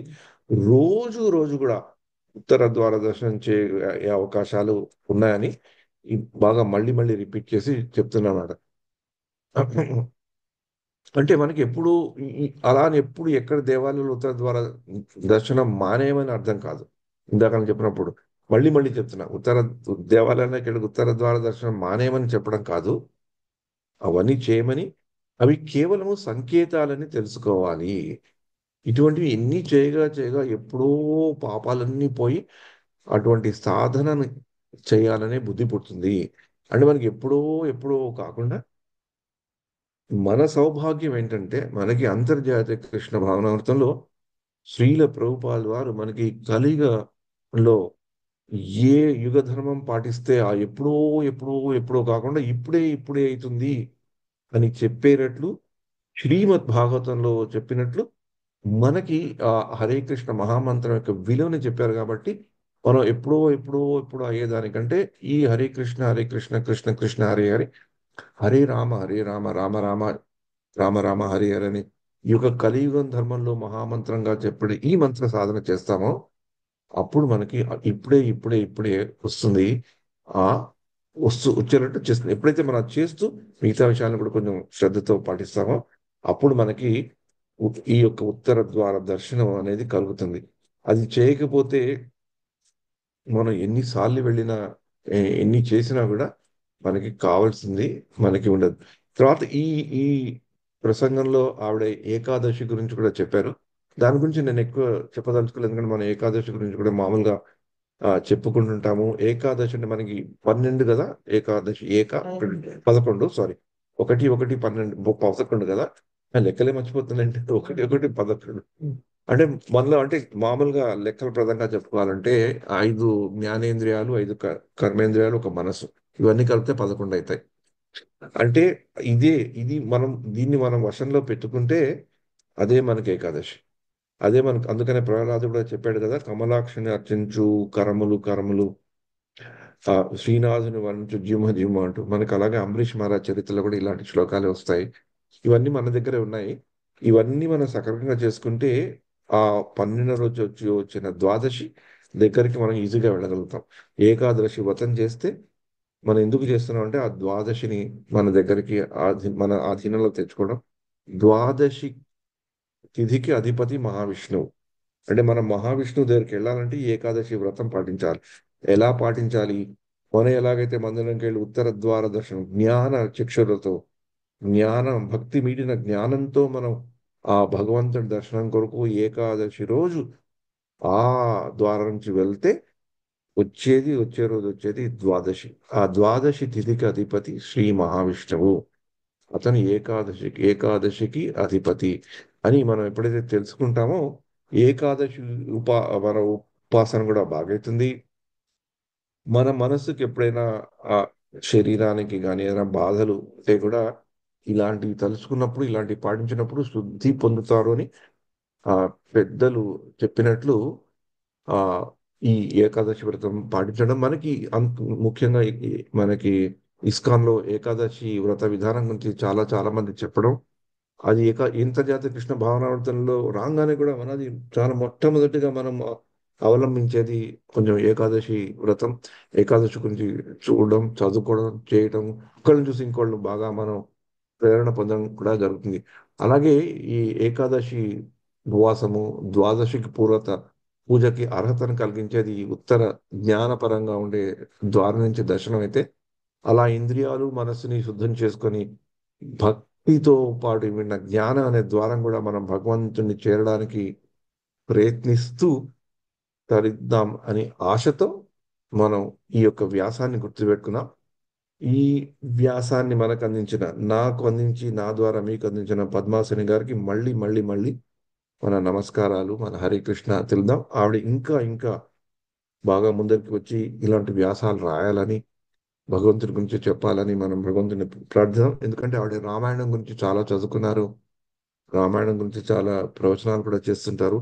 కానీ ఏదైనా మనకు తెలిసింది మనం చెప్పినప్పుడు ఇంకొకరికి బాగా చెప్పగలుగుతాం. కానీ మనకి దగ్గరగైన బంధువులకు చెప్తే ఎందుకో వినరు. అరే వీడేంట్రా మనకు చెప్పేది అనుకుంటారు. సర్వసాధారణంగా మన అందరిలో కూడా చూస్తుంటాం. దగ్గరగా ఉన్న వాళ్ళకి మనం we can't preach to those people are very close to us. ఎందుకో వాళ్ళకి మనం చెప్పేది అంత నచ్చదు. నచ్చని గురి ఉండదు. కానీ పద్మాసని గారిలో నేను చూసింది ఏంటంటే మా బంధువుల్లో చాలా మందిని కూడా ఆవిడ మందుల్లో కూడా భక్తి అనే దానిలో వాళ్ళలో అంకురార్పణ చేయించి వాళ్ళలో పరివర్తన తీసుకొచ్చే శక్తి గల ఒక ప్రచారకులాగా ముందరికి వెళ్తున్నారు. ఆవిడకి రామానుజయ్ గారు, రంగ రామానుజయం గారి ఆశీస్సులు కూడా ఆవిడకి చాలా ఉన్నాయి. ఇంకా ముందరికి ముందరికి ఆవిడ వెళ్ళాలని మనం ఆవిడ గురించి కూడా ప్రార్థన. ఎంతో దూరంగా ఉన్నా ఆవిడ మీకు తెలియకున్నా నా ద్వారా ఆవిడ మీకు తెలిసింది కనుక ఆవిడ గురించి కూడా ప్రార్థించుకోండి. అదే మనకి ఈ మధ్య తిరుపావ అయింది కదా, అదే గోదాదేవి చూపెట్టిన మార్గం. ఉత్తర ద్వార దర్శనం ప్రతి పాశురంలోనూ మనకి గోదాదేవి చెప్పిన దాంట్లో వస్తుంది. ముఖ్యంగా ఆఖరి పాశురాల్లో ఎక్కడైతే శరణాగతి భావం బాగా బాగా పైన కనబడుతుందో, బాగా బాగా ఆ, పైకి వస్తుందో, అక్కడ గోదాదేవి మనకి చూపెట్టిన మార్గం ఉత్తర మార్గదర్శనం. అందరి గోష్ఠి వాళ్ళందరినీ పిలుచుకెళ్ళి టకాటక అందరినీ లేపి భగవంతుడి దగ్గరికి వెళ్ళి భగవంతుడి తలుపు కొట్టి అక్కడ ద్వారపాలకులను కన్విన్స్ చేసి లోపలికి వెళ్ళింది. అది ఉత్తర ద్వార దర్శనం. ఆ దర్శనం మనకి ఎప్పుడప్పుడు మన హృదయ కవాటాల్లో మనకి ఆ అనుభవం కలుగుతుందని, కలిగించేటట్లు చేయమని భక్తులని, మన తోటి ఉన్న భక్తులని ప్రార్థిద్దాం. వాళ్ళని చూసి, వాళ్ళు చేసే విషయాలను చూసి మనం ఎప్పుడైతే మెచ్చుకుంటామో మనలో ఈ రాజస తామస తమస్ గుణాలు తగ్గుతాయి. ఎందుకంటే అవి తగ్గాలి అంటే మన ప్రయత్నం మనకొకటి. మనం మామూలుగా భక్తి మార్గ ప్రక్రియలు పాటించడం ఒకటైతే, ఇంకొకటి పెద్దలు ఏం చెప్పారంటే ఎప్పుడైనా మన ఈ పుస్తకాలు కానీ జ్ఞానం కానీ చదువుకున్నప్పుడు అవి మనకి చదివినట్లు, అది మనకి వంట పట్టినట్లు ఎలా తెలుస్తుంది అంటే, గౌరవ్ దర్శన్ ప్రభు ఒక మంచి పుస్తకం రాశారు, how to read and preach scriptures. నేను టైటిల్ కరెక్ట్గా నేను వర్డ్ బై వర్డ్ చెప్పట్లేదు. అంటే ఈ యొక్క భగవద్ విషయాన్ని ఎలా చదువుకోవాలి, ఎలా అర్థం చేసుకోవాలి, ఎలా ప్రచారం చేయాలి. అంటే మనం భగవద్ విషయాన్ని ఎప్పుడైనా ఎలాగ చదువుకుంటున్నామని మనకి ఎలా తెలియాలి, అది వంట పడుతున్నట్టు ఎలా తెలియాలి. ఏదైనా ఎప్పుడైనా మనం ఆహారం తీసుకుంటున్నాం అనుకోండి, మనకి వెయిట్ పెరగడం, ఒకప్పుడు ఆహారం మనం వెయిట్ పెరగడానికి తీసుకుంటాం, కొందరు ఆ తినేది ఆహారం వెయిట్ తగ్గడానికి తీసుకుంటారు. అప్పుడు చెక్ చేసుకుంటుంటారు కదా వెళ్ళి, నాకు వెయిట్ పెరిగింది. ఇప్పుడు మా మనవరాలు ఉంటే ఎప్పుడు అండర్ వెయిట్ తో ప్రాబ్లం ఆమెకి. ఆమెకి ఆహారం నోట్లో కుక్కేస్తూనే ఉంటారు, ఎందుకు వాడు వెయిట్ పెరగాలని. వాళ్ళ అమ్మగారిని చూస్తే ఆహారం చదివి వెయిట్ తగ్గాలని చూస్తుంటారు. ఆవిడే వెళ్తుంది వెయిట్ వెయిట్ చూసుకోవడానికి, ఈ పిల్లని వెయింగ్ మిషన్ దగ్గర పెడుతుంటారు. తగ్గాలి ఎక్కాలి అన్నది కాదు, కానీ ఎలాగైతే మనం దాన్ని చూసుకుంటుంటామో, ఆ ప్రణాళిక వేసుకున్నప్పుడు మనం వెయిట్ తగ్గుతున్నా ఎక్కుతున్నా అని చూసుకుంటాం. అలాగే మనం కూడా ఈ మనకి ఉత్తర ద్వార దర్శనం వైపు వెళ్తున్నామా లేవా, ఈ జ్ఞాన ప్రక్రియలో భక్తిని అన్వయించుకొని మనం చూసుకుంటున్నా లేవా అని తలుచుకోవాలనుకుంటే, గౌరంగ దర్శన్ బుక్ ప్రకారం మనకి అర్థమయ్యేది ఏంటంటే,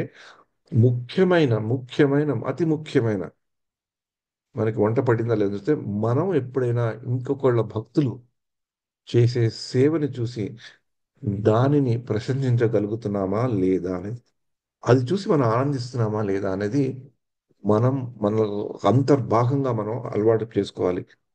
అందుకని కూడా మనకి ఇస్కాన్లో ప్రతిరోజు ప్రార్థన అయ్యాక ప్రేమ ధ్వని అని ఉంటుంది. అది మామూలుగా చాలా మంది ఆ ఆ గుళ్ళల్లో, వేరే సాంప్రదాయ గుళ్ళల్లో మనం చూడం.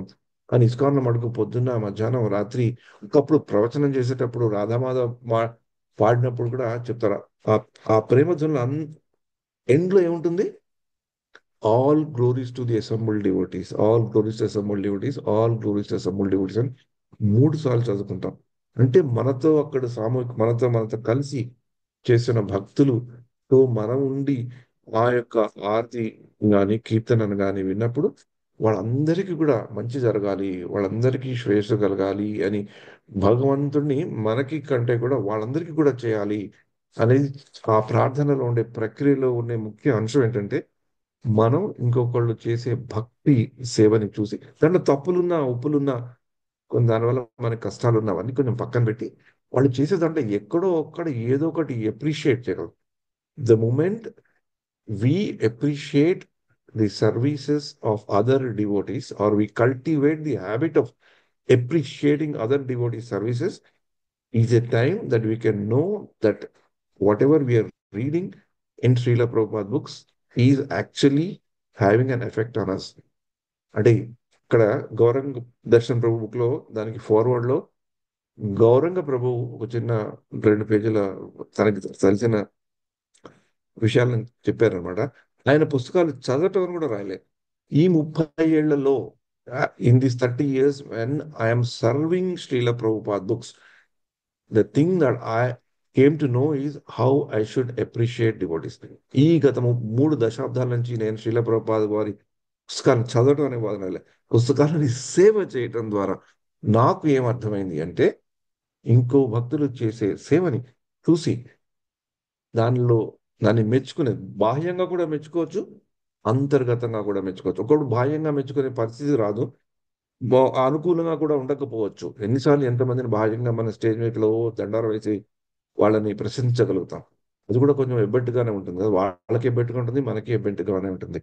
అందుకని అంతర్గతంగా ఎప్పుడైతే మనం వాళ్ళు చేసిన దాన్ని మొదట ఎప్రిషియేట్ చేయడం. ఒకప్పుడు వాళ్ళు చేసిన దాంట్లో మనకు తప్పులు కూడా దొరకవచ్చు, కానీ ఫస్ట్ ఎప్రిసియేషన్తో మొదలుపెట్టి, తర్వాత ఏదైనా తప్పుల్లాగా మనకు అనిపిస్తే మనకి వాళ్ళని కరెక్ట్ చేసే అధికారం, చనువు ఉంటే అది వాళ్ళతో చెప్పడం తప్పలేదు, కానీ ఎప్రిషియేట్ చేయడం ముఖ్యం.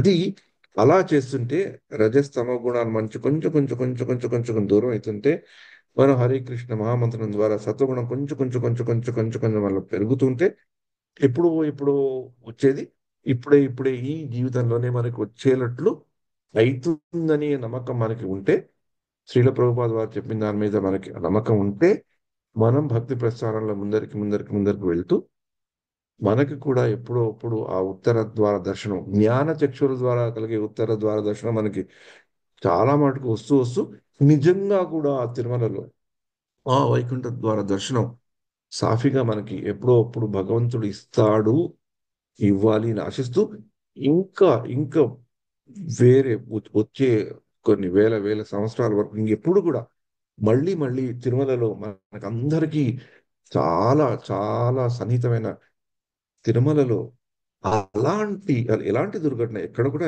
దుర్ఘటన జరగకూడదు.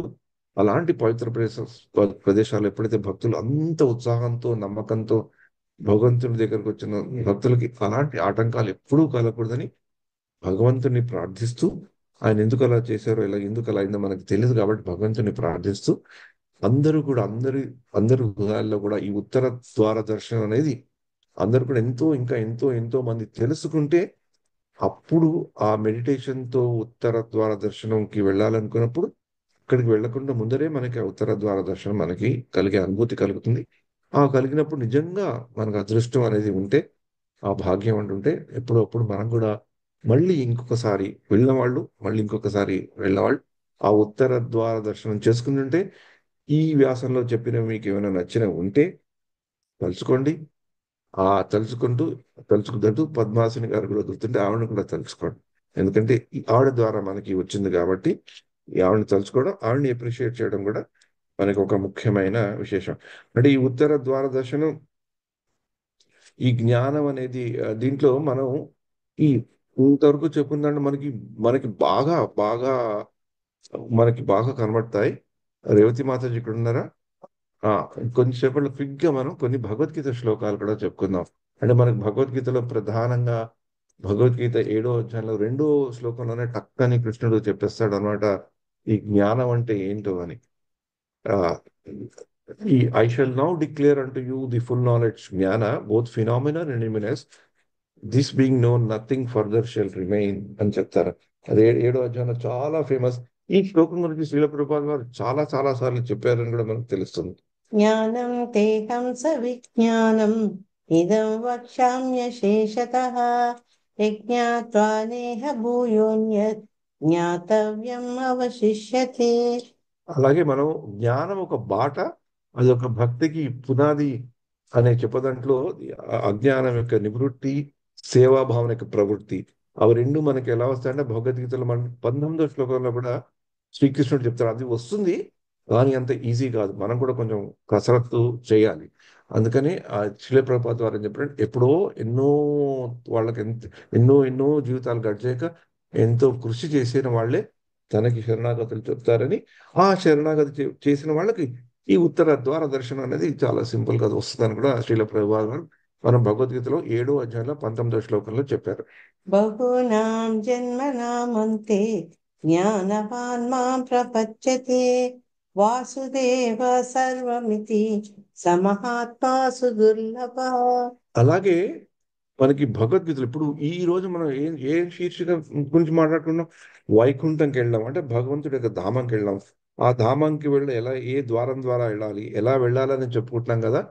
భగవంతుడు కూడా భగవద్గీతలో నా ధామానికి ఎలా ఎంటర్ ఎలా వస్తారు అనేది మనకి భగవద్గీతలో ఈ 55వ శ్లోకంలో చక్కగా శ్రీకృష్ణుడు అర్జునుడు చెప్పడం, దాని ప్రభుపాద వారు చాలా బాగా ఈ ఆత్మానుభూతి జ్ఞానం ద్వారా మనం ఆత్మానుభూతి ఎలా పెంపొందించుకోవచ్చు అని చెప్పారు. ఇప్పుడు మనకు సమయం లేదు కనుక ఆ 2 శ్లోకాలు చదివి దాని అర్థం తెలుసుకుందాం. బ్రహ్మభూత ప్రసన్నాత్మ న శోచతి న కాంక్షతి సమః సర్వేషు భూతేషు మద్భక్తిం లభతే పరాం. ఏంది కదా?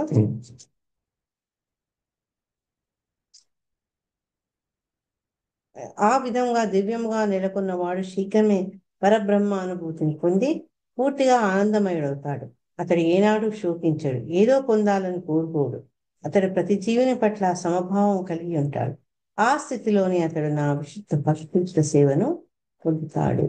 దస్ in this way one can enter into the kingdom of God అని కూడా చెప్పడం జరిగింది. అలాగే అంటే కేవలం జ్ఞానము థియరేటికల్ నాలెడ్జ్ గా కాకుండా, మాతృక సూత్రీయ జ్ఞానం కాకుండా, సాంకేతిక జ్ఞానం కాకుండా, నేను శరీరం కాదు నేను ఆత్మనని చెప్పిన ప్రస్థానంలోంచి ఆ జ్ఞానంలోంచి విజ్ఞాన మార్గంలోకి మనని శ్రీల ప్రభుపాద వారు చాలా సులభంగా తీసుకెళ్లారు. అంటే ఒకప్పుడు మన జ్ఞానం అంటే వెలుతురు అని చెప్తాం కదా, జ్ఞానం అంటే చీకటి గదిలో వెలుతురు వచ్చిందనమాట. అంటే నేను శరీరం కాదు నేను ఆత్మని అని తెలుసుకునేది ఆ ఆ అంధకారం నుంచి మనకు కొంచెం వెలుగునిచ్చేది.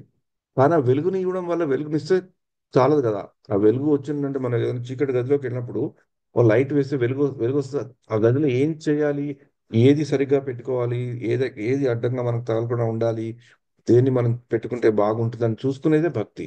అంటే జ్ఞానం ద్వారా మనం చేయవలసింది మనకు తెలుస్తుంది కాబట్టి ఆ జ్ఞానాన్ని ఉపయోగించుకొని ఎప్పుడైతే మనం చేస్తామో ఆ లైట్ మన దగ్గరకు వచ్చిన లైట్ ని మనం చేసి మన కళ్ళు విప్పి చేస్తామో అది భక్తి అవుతుంది. ఎందుకంటే కేవలం ఇప్పుడు మన మన ఆధ్యాత్మిక గురువు వచ్చి మన చీకట్లుగా ఉన్న మనం రూమ్ లోకి తీసుకెళ్ళి లైట్ వేసి మన కళ్ళు విప్పారనుకోండి, కళ్ళు గట్టిగా మనం మూసేసుకున్నాం అనుకోండి, అప్పుడే ఇంకా లైట్ ఉన్నా మనకి చీకటే ఉంటుంది. గురువు మన పక్కనే ఉంటాడు, లైట్ ఉంటుంది, కానీ అంత అంధకారమే. కానీ ఆయన మన దగ్గరకు వచ్చి "ఏ, వీడు చాలా జగన్ చాలా మంచివాడు" అని మన కళ్ళు గట్టిగా ఉప్పారు అనుకోండి, ఎప్పుడైనా నేను చూడాలి అనుకుంటేనే నేను చూస్తాను కదా, లేకపోతే నేను చూడను కదా. అలాగే మనం కూడా ఒకటి తెలుసుకోవాలి. ఇంకొకటి, ఈ జ్ఞాన దర్శనంగా మనం బాగా తెలుసుకోవాల్సింది ఏంటంటే మనం వెళ్ళవలసింది ఏంటి అంటే ఆ వైకుంఠ ధామానికి అనుకుంటే ఉత్తర ద్వారం ద్వారా వెళ్ళవలసింది అనుకుంటే ఇది ఇక్కడ ఉన్నది నాది పూర్తిగా నాది సొంతం కాదు అనుకోవడం, ఇది అది తెలుసుకొని కూడా వెళ్ళడం ముఖ్యమైన అని చెప్పారు. అది కాకుండా మనకి మామూలుగా ఈ మధ్య కాలంలో మనం ఎక్కడైనా వెళ్ళినప్పుడు మ్యాప్ చూస్తాం కదా, మ్యాప్ చూస్తాం, గమ్యస్థానం చూస్తాం.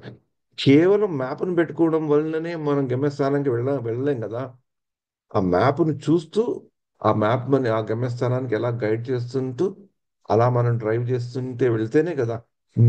మ్యాప్ అనేది జ్ఞానం, అది చూపెడుతుంది మనకి. కానీ మనం చేసే డ్రైవింగ్ చక్కగా డ్రైవ్ చేసుకుంటూ ఆ వెళ్ళే గమ్యస్థానం వైకుంఠం. ఆ గమ్యస్థానానికి మనం చేర్చేది జ్ఞానం. ఆ జ్ఞానానికి ఉండవలసింది భక్తి. జ్ఞానానికి ఏదైనా పరిమళం రావాలి అంటే, జ్ఞానానికి ఏదైనా ఉపయోగం ఉండాలంటే అది భక్తి అని మనకి శ్రీల ప్రభుపాద వారు చక్కగా ఆ, చెప్పారు.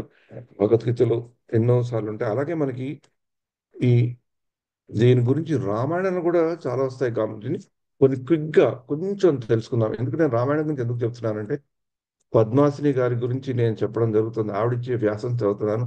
ఆవిడకి రామాయణంతో చాలా సంబంధం ఉంటుంది కనుక ఈ చెప్పేది ఒక 5 నిమిషాలు. I'm telling her as a dedication of respect to her. అంటే మనకి రామాయణంలో జ్ఞానం గురించి మొదటి వచ్చేస్తుంది. మొదటి బాలకాండలో మనకి మొదటి 2 సర్గాల్లో నారదుడు వాల్మీకి అడిగినప్పుడు చెప్తాడు ఆదర్శ పురుడు ఎవడు అని. ఆదర్శ పురుషుడు ఎవరు అని అడిగినప్పుడు ఎన్నో గుణాలు చెప్తారు. 16 గుణాలు, గుణగణాల గురించి వివరించడం జరుగుతుంది. ఆ 16 గుణాల్లో జ్ఞానానికి కూడా చాలా ప్రాధాన్యమవుతుంది. ఒక రాజు గాని ఒక ఆదర్శ పురుషుడు గాని పూర్తిగా తీర్చిదిద్దేది ధర్మబద్ధత. ఆ ధర్మబద్ధత జ్ఞానంలో ఉండే దృఢత్వమే అతనికి స్పష్టమైనప్పుడు అతనికి ఆ ధర్మబద్ధత వస్తుంది అని ఆ రాముడికి ఉన్న గుణగణాల్లో జ్ఞాన సిద్ధుడు అని కూడా చెప్పడం జరుగుతుంది. అలాగే మనకి మనకి ఈ యొక్క తర్వాత ఇక్కడి నుంచి అయోధ్య బాలకాండలో కూడా మనకి ఈ బాలకాండ ఇది కనబడితే మనకి నారదుడు రాముడి గురించి చెప్పిన గుణాల్లో గుణవాన్ వీర్యవాన్ ధర్మజ్ఞ కృతజ్ఞ ఇలా చెప్తాను అన్నమాట. గుణవాన్ వీర్యవాన్ ధర్మజ్ఞ. ఇలా అయోధ్యకాండ కూడా భరతుడు రాముడికి సమాధించడంలో భరతుడు రాముడు వచ్చేయండి మీరు వచ్చేయండి అన్నగారు మీరు వచ్చేయండి అని చెప్పినప్పుడు రాముడు చెప్తాడు అన్నమాట. శరదృతువులో మేఘాలు ఎలా జాడ లేకుండా చెరిగిపోతాయో రాజ్య వైభవం కూడా అంతే నశిస్తుంది.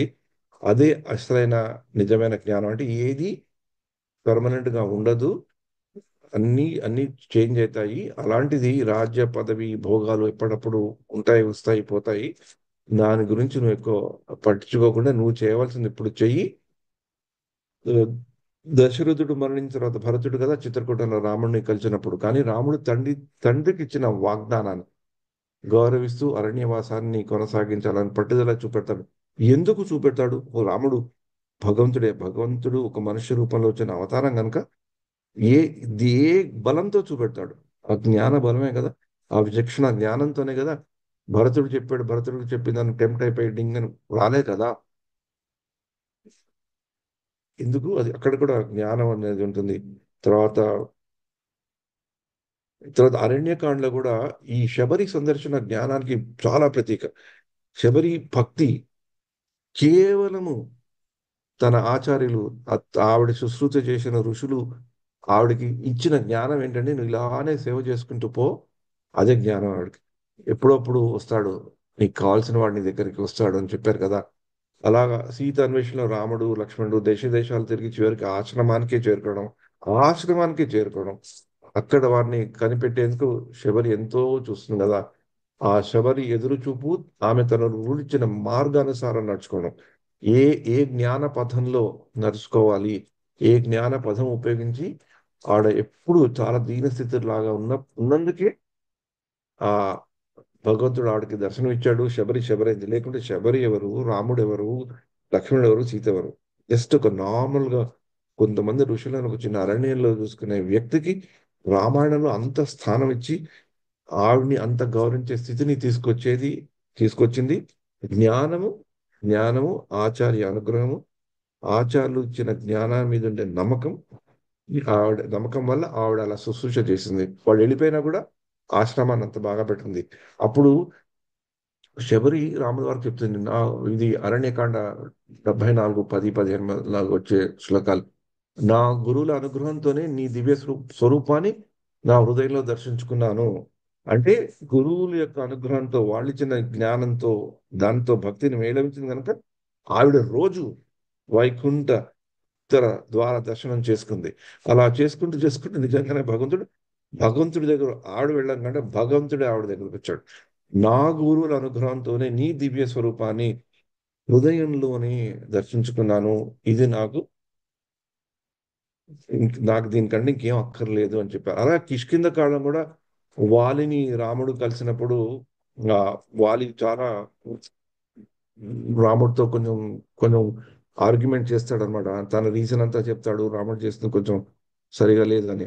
అప్పుడు రాముడు వాళ్ళకి చెప్పిన దాంట్లో ధర్మంలో వర్గభేదాలు లేవు, స్నేహ శత్రుత్వాలు మార్పిడి కాక నిజమైన ధర్మాన్ని అనుసరించారు వారికి మంచి పరిణామాలు తప్పకుండా వస్తాయి. ఏ రాజైనా పరిరక్షణ చేయవలసిన ధర్మాన్ని అది నిర్వహించుకోవాలి. అలాగే ఈ రాజుకి ధర్మం పాటించాలి, ప్రజలని రక్షించుకోవాలి.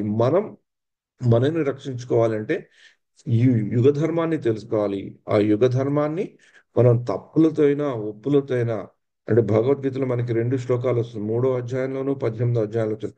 మనము చేయవలసిన మన ధర్మాన్ని మనం పాటిస్తుంటే దాని తప్పులైనా ఒప్పులైనా కష్టాలైనా ఏం పర్వాలేదు, అది పాటిస్తే చాలు, ఎక్కడొక్కడ మంచి ఫలితాలు వస్తాయి. ఎలాగైతే శబరికి వచ్చిందో, వాల్మీకి మళ్ళీ ఎలాగో అతన్ని ఎలా వాలిని ఎట్లా కరుణించడం, దాన్ని మనకి ఈ యొక్క మనకి అంతర్జాతీయ కృష్ణ భావనామృతం ద్వారా ఈ సంకీర్తన యజ్ఞం, హరే కృష్ణ హరే కృష్ణ కృష్ణ కృష్ణ హరే హరే, హరే రామ హరే రామ రామ రామ హరే హరే, అది తెలుసుకోవడం అన్నమాట. అలాగే సుందరకాండలో కూడా హనుమంతుడు తన జ్ఞానాన్ని భక్తిలో చాలా ఉపయోగించుకుంటున్నాడు అనమాట.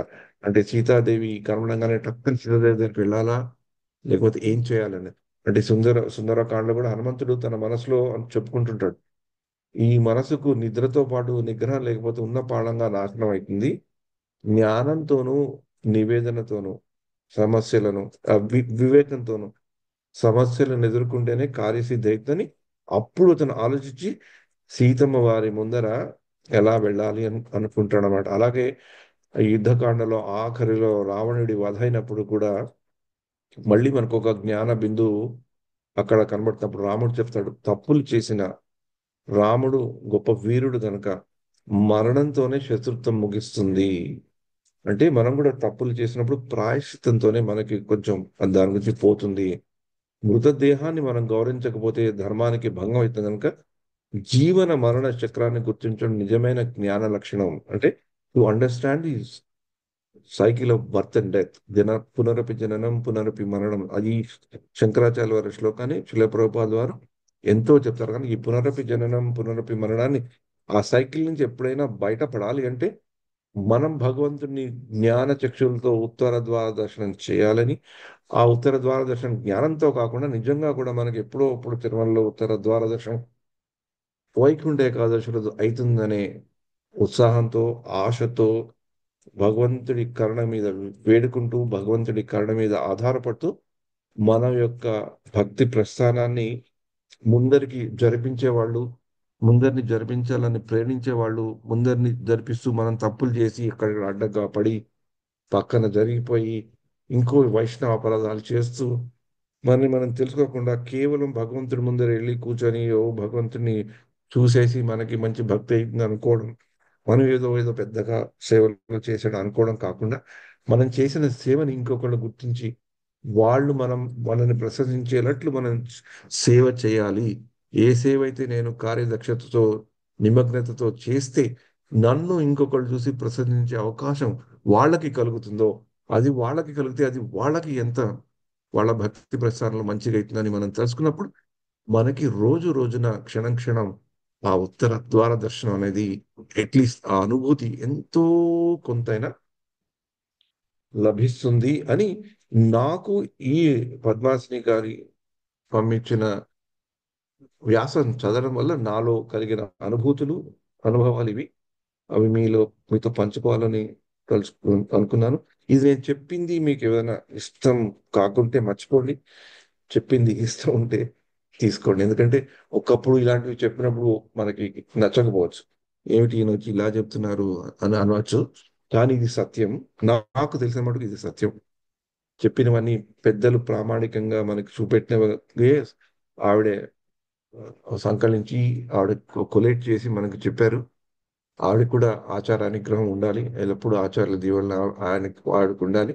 ఇంకా ఆవిడ ఇంకా ముందరికి సాగాలని మనం కూడా అలాగే ఇలాంటి వాళ్ళని ప్రేరణ తీసుకుంటూ మనకు కూడా తెలిసినవి తెలుసుకొని మనం కూడా నోట్ చేసుకొని ఇంకొకరికి చెప్పేటట్లు చేసుకుంటే భక్తి భక్తి జ్ఞానము అనే ఎన్నో విశేషాలు మనం కూడా ఎంతో మందికి చెప్పడానికి అవకాశం ఉంది. హరే కృష్ణ హరే కృష్ణ కృష్ణ కృష్ణ హరే హరే, హరే రామ హరే రామ రామ రామ హరే హరే.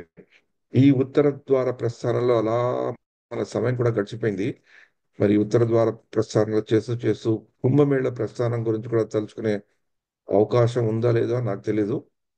ఈ కార్యక్రమానికి అధికారులైన వాళ్ళని టైం ఉంటే కొంచెం చెప్తాను, లేకపోతే లేదు. హరే కృష్ణ ప్రభు. ప్రభు హరే కృష్ణ ప్రభు. ఒక పుష్ప